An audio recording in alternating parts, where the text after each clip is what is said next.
Thank you, Chairman Royce. Thank you, Ranking Member Engel. It's good to see you both again. And thank you, distinguished members of the committee that I had the privilege to serve with. It is great to be back. And I appreciate the opportunity to discuss the 2019 budget request. And Mr. Secretary, maybe if we straighten the microphone, it'll be... Yes. How's that? Is that good enough? Perfect. All right. Very good. And thanks. I want to talk about both State Department and USAID's budgets this morning. In order to achieve the objectives laid out in the National Security Strategy, we have a plan, and you'll hear a great deal about it today. The proposed request reflects our obligation to use taxpayer dollars wisely and effectively. Our request also makes clear the United States must exert a proportional financial commitment in the pursuit of goals shared by the entire international community. It's time for other nations, especially those with high GDPs, to assume greater responsibilities and devote greater resources towards our common objectives. Whether it's crushing terrorists, stopping Iran's malign behavior, strengthening the NATO alliance, eradicating infectious diseases, and so much more. We expect good help, good financial support from our partners and allies. President Trump is committed to diplomacy as the primary means of achieving the United States' foreign policy objectives. So am I. We must maintain America's historic role as a truly global power whose first instinct and overwhelming preference is to use diplomacy to solve global challenges. We're already seeing this in the preparations for our historic meeting with North Korea, still scheduled for June 12th. We have a generational opportunity to resolve a major national security challenge. Our eyes are wide open to the lessons of history, but we're optimistic that we can achieve an outcome that would be great for the world.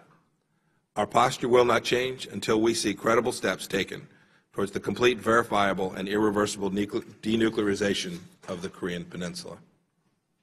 On Monday, I unveiled a new direction for the President's Iran strategy.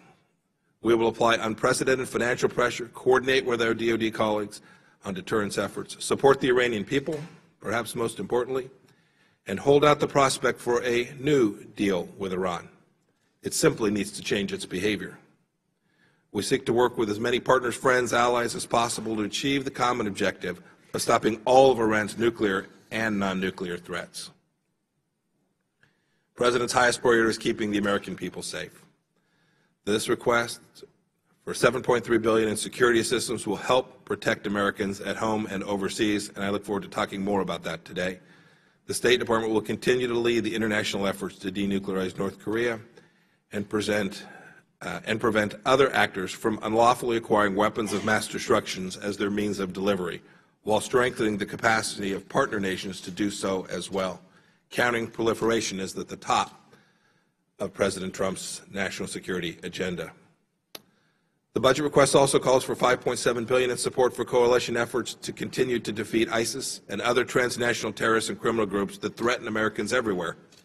The State Department and USAID will sustain programs that address the conditions on the ground that give rise to those threats.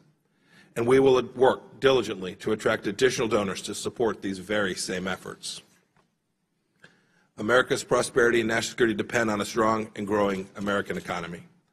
This budget request seeks $2.2 billion to help stimulate American economic growth by expanding markets for U.S. investment and ensuring that partner countries can fully participate in the global economy.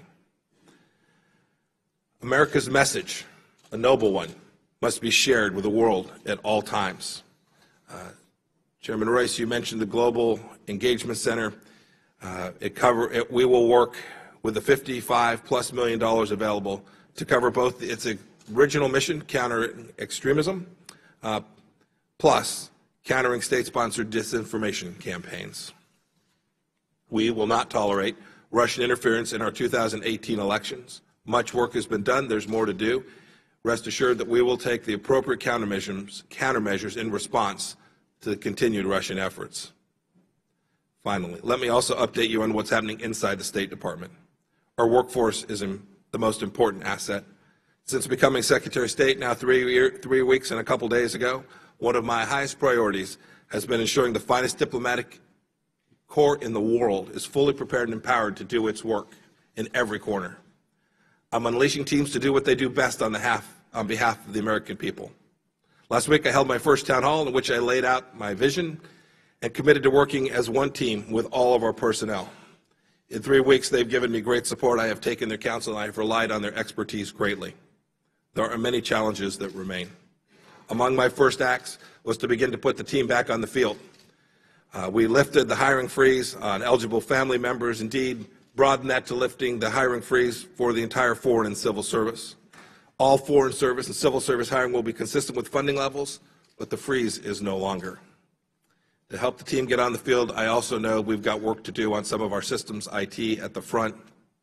I know our professionals need that assistance to perform their work efficiently. With that, Mr. Chairman, I'm happy to conclude my statement as it's been submitted for the record, and happy to take questions from you and the committee. Thank you very much, Mr. Secretary.